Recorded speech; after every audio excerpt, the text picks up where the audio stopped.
Elera, une archéologue renommée, tenait entre ses mains une lettre jaunie par le temps. L'encre pâlie portait la date de 1920 et la signature de son vieil ami, Alaric, un cartographe dont la réputation n'était plus à faire. La lettre parlait d'une carte cachée dans une crypte secrète, un trésor de connaissances qu'il fallait protéger à tout prix. Accompagné de Gaspard, un ancien soldat à la retraite et son fidèle partenaire, Elera se rendit à l'endroit indiqué. La crypte, sombre et humide, les accueillit avec un silence pesant.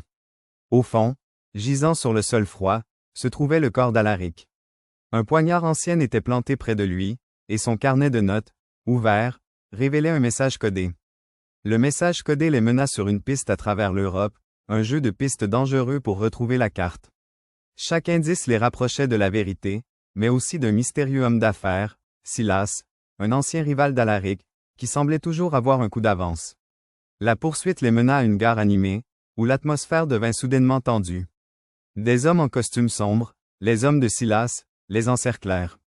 Une échappatoire audacieuse leur permit de s'enfuir, mais dans la confusion, le poignard d'Alaric, leur seul lien tangible avec lui, leur fut dérobé. L'absence du poignard les poussa à revoir leur certitude.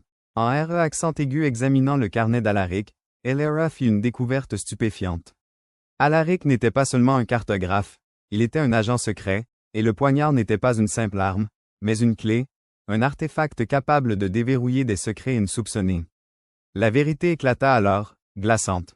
Silas, l'homme d'affaires, n'était pas un simple rival.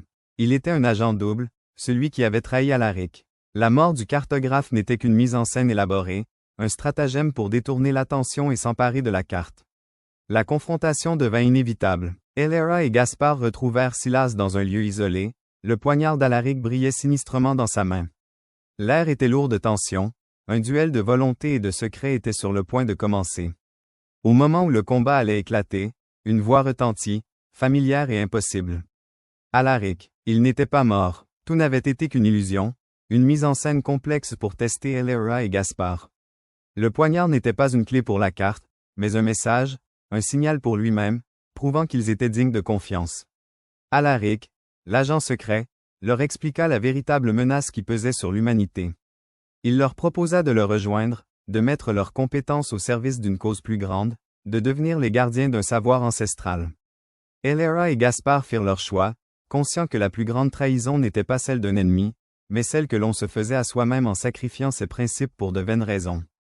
Ils avaient appris que la véritable valeur ne résidait pas dans la découverte d'un trésor, mais dans l'intégrité de leur propre cœur.